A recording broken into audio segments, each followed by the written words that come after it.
حضرت ابو نور علیہ رحمہ نے لکھا ہے، فرماتے ہیں محمود غزنوی کا دور تھا تو ایک آدمی محمود غزنوی کے پاس نا اپنا کیس لے کے آیا، مدعی بن کے آیا۔ اس نے کہا بادشاہ میرا کیس بڑا نرالا ہے۔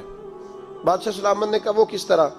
کہنے لگا یہ میرے پاس ایک تھیلی ہے، میں نہ سفر پہ جانے لگا تو یہ تھیلی پوری ہیروں کی بھری ہوئی تھی۔ فلاں علاقے کے جو قاضی صاحب ہے نا، میں جاتی دفعہ میں کہیں سفر پہ جا رہا تھا تو میں ان کے پاس چھوڑ گیا کہ رستہ لمبا ہے، کہیں کوئی مجھ سے چھین نہ لے، ہیروں کی بھری ہوئی تھی۔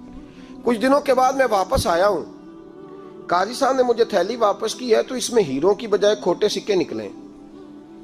اب میں نے قاضی صاحب سے کہا ہے تو قاضی صاحب تو میرے گریبان تک آتے ہیں، وہ کہتے ہیں بتا کہیں سے پھٹی ہے، کھلی ہے؟ وہ جس طرح ٹانکے لگا کے تو نے سی تھی اسی طرح لگے ہوئے ہیں کہ نہیں؟ تو حضور لگے بھی بالکل اسی طرح ہے، نہ پھٹی ہے نہ کھلی ہے۔ اب میں لٹ گیا ہوں، میری کل عمر کی کمائی ضائع ہو گئی، کھوٹے سکے کہاں اور ہیرے کہاں؟ تو مہربانی کریں اور آپ کی بارگاہ میں اللہ رسول کے نام پر حلف دیتا ہوں کہ میں ہوں بالکل سچا۔ محمود غزنوی کہنے لگے تو جا، تھیلی چھوڑ جا، اور جب میں تجھے بلاؤں گا پھر دوبارہ آنا۔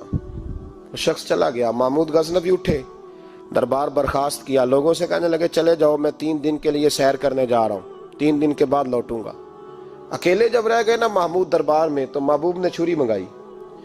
وہ جس تخت پہ بیٹھتے تھے وہاں گدا بچھا ہوا تھا، یہ گدا پڑا ہے نا، وہ گدا بچھا ہوا تھا۔ محمود نے چھری کے ساتھ اس کو پھاڑ ڈالا اور چھری جیب میں رکھی نکل گئے۔ کہنے لگے میرے بعد کوئی میرے دربار والے احاطے میں داخل نہ ہو۔ محمود چلے گئے۔ اب وہ صفائی کرنے والا جب آیا نا، اس نے آ کے دیکھا تو گدا تو پھٹا ہوا ہے۔ اس نے شور ڈال دیا، پہرے دار بھی آ گئے، فلاں صاحب بھی آ گئے، فلاں صاحب۔ اس نے کہا او خدا کے بندو، اس کا گدا پھٹ گیا ہے، وہ تو مار ڈالے گا۔ اس نے کہا تھا سوائے صفائی اور نگرانی والے کے دوسرا آئے کوئی نہ، اور یہاں آیا بھی کوئی نہیں، پہلے دن ہی پھٹا ہوا ہے تو لٹکا دے گا سب کو، کیا کریں؟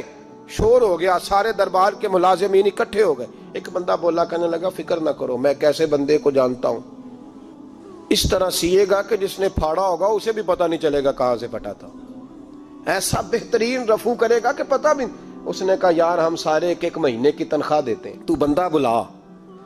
وہ بلا لیا اس کو، اس کا نام محمد رفو گر تھا۔ وہ آیا، اس کو گدا دکھایا، اس کا یار اس طرح سینہ پتہ نہ چلے۔ اس نے کہا فکر ہی نہ کرو، میں بڑا کاریگر ہوں۔ بڑے بڑے کاریگر لوگ نہیں ہمارے ملک میں پائے جاتے، کوئی نشان چھوڑتے ہیں پیچھے؟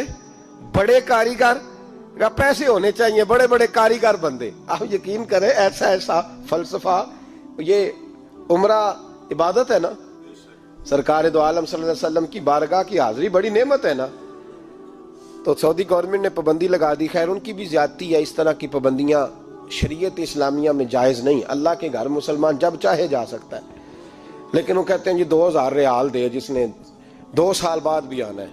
انہوں نے پابندی لگائی تو ہمارے ایجنٹوں نے بھی کئی خاص ٹریننگ حاصل کی ہوئی ہے، پتہ نہیں کہاں سے سیکھ کے آئے، انہوں نے بھی رستہ نکال لیا۔ ایک صاحب سے میں نے کہا کہ جناب وہ 2000 ریال لگ گیا تو کیا کرنا ہے؟ کہنے کوئی مسئلہ نہیں، پاسپورٹ نواں بنوا لو، گنجائش ہے، یعنی ہر شے کا حل ہے۔ اور میں نے کہا یار اب عمرہ کرنے جاتے وقت بھی بندہ دھوکہ دے کے جائے، اللہ کے گھر جاتے وقت بھی اس طرح کی حرکت کرے، کیا حال ہو گیا؟ ہر چیز کا لوگوں نے حل نکال لیا، ہر چیز کا لوگوں نے سٹائل بنا لی۔ ایسا نہ کریں، یہ درست نہیں۔ احمد رفو گر کہنے لگا اس طرح سیوں گا کہ پھاڑنے والے کو بھی پتہ نہیں۔ ان کا پیسے لے یار تو سی دے۔ اس نے سی دی، اگلے شام ہی لا کے بچھا دیا گدا۔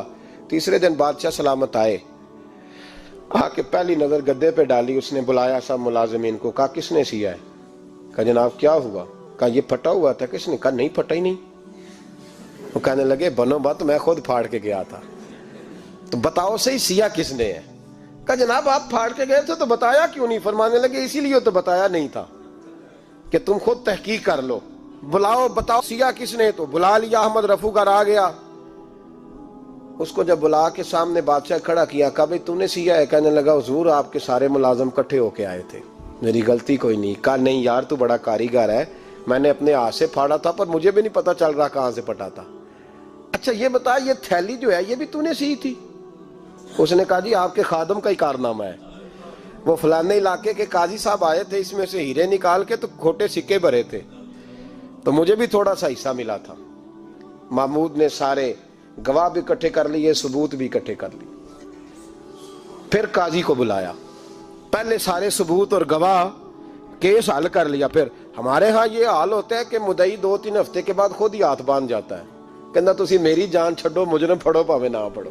وہ کہتا ہے مجھے معافی دو، میں رہا۔ ظلم ہے نا، ظلم زیادتی ہے کہ جو بیچارہ اتنے سوال مجرم سے نہیں ہوتے جتنے مدعی سے ہوتے ہیں۔ آپ یقین کریں اتنے سوالات ہوتے ہیں، بیچارہ ہف جاتا ہے۔ یہ طریقہ درست تو نہیں ہے کہ لٹ گیا اور دوسرا طرح طرح کے سوالوں کے جواب دیتا پھرے بیچارہ۔ سارے ثبوت اکٹھے کر کے قاضی صاحب کو بلایا تنہائی میں لے جا کے۔ محمود غزنوی نے کہا قاضی صاحب آپ سے غلطی ہو گئی، غریب آدمی تھا، وہ لٹ گیا ہے، اس نے تو بڑی مشکل سے کچھ ہیرے جمع کیے تھے اور اس کی کل کائنات تھی، تو آپ اس کا مال اسے دے دیں، بات ختم۔ قاضی صاحب کہنے لگے آپ مجھ پہ الزام لگا رہے ہیں، سوال ہی نہیں پیدا ہوتا۔ آپ میری داڑھی دیکھیں، آپ میرا اعزاز دیکھیں، دنیا جانتی ہے میں اس کا۔ قاضی صاحب انسان بھول ہی جاتا ہے، بندہ بھول جاتا ہے، غلطی ہوگی، مال نے کہا نہیں سوال، کہا میں تنہائی میں پوچھ رہا ہوں، میں اس وقت پوچھ رہا ہوں جب دوسرا موجود کوئی نہیں، آج توبہ کر لے، میں کچھ نہیں کہوں گا، تو میری زبان پہ اعتبار کر، تجھے پتہ ہے میں جو کہتا ہوں اس پہ عمل بھی کرتا ہوں، باز آ جا۔ پر قاضی نے کہا نہیں میری غلطی کوئی نہیں۔ محمود نے پھر بڑے دربار میں بلا لیا، مجمع عام میں۔ مہلت کے دنوں میں جو توبہ کر لے وہ بچ جاتے ہیں، لیکن لوگ رسوائیوں کے دنوں میں پھر واپس لوٹتے ہیں اگلا گھر دیکھ کے، پھر حالات اور طرح کے ہو چکے ہوتے ہیں۔ جب بڑے دربار میں قاضی کو بلایا، بھائی تو مانتا ہے کہ نہیں؟ اس نے کہا نہیں، تو کہا بلاؤ احمد رفوگر کو۔ جب احمد رفوگر آیا تو بوڑھے قاضی کی ٹانگیں کانپنے لگی، جملے ٹوٹنے لگے، لفظ زمین پر گرنے لگے، بات صحیح نہیں ہوتی، زبان لڑکھڑانے لگی۔ محمود کہنے لگے قاضی میں نے تجھے کہا تھا وہاں مان جا بات، اب بڑے دربار میں بول۔ تو جب قاضی صاحب کی گردن خود بخود جھک گئی تو دنیا سمجھ گئی، کہا نکل جا میرے دربار سے۔ محمود بولے نکل جا، اتنی تجھے عزت دی، اتنی بڑی تنخواہ دی، قاضی بنایا، اور یہ تھوڑی سی رقم کے لیے، تھوڑی سی رقم کے لیے تو بددیانت ہو گیا، چل چلا جا، نکل۔ قاضی دربار سے نکلا تو لوگ لعنتیں برسانے لگے۔ کل جو دکانیں چھوڑ کے سلوٹ کرنے آتے تھے وہ کہنے لگے اس کی عمر دیکھو، اس کے کام دیکھو، دیکھو اس نے کیا کیا۔ گھر گیا، بچے جن کے لیے پاپ کمایا تھا، جنہاں لی تو پاپ کمائے ہن کتھے نہیں ہو تیرے کر دے، وہ بچے کہنے لگے ابا جی ہم تو سکول مدرسہ جانے کے قابل نہیں رہے، امید تھی کہ بیوی ساتھ دے گی۔ وہ کہنے لگی میں میکے کیسے جاؤں گی، گلی کی عورتیں طرح طرح کی باتیں بناتی ہیں۔ اور بھائی کامیابیوں کے بڑے سربراہ ہوتے ہیں، کوئی کامیاب ہو جائے تو سارے کہتے ہیں میری سپورٹ سے ہوا ہے، ناکامیاں ہمیشہ یتیم ہوتی ہیں، ناکامیوں کا کوئی سربراہ نہیں ہوتا۔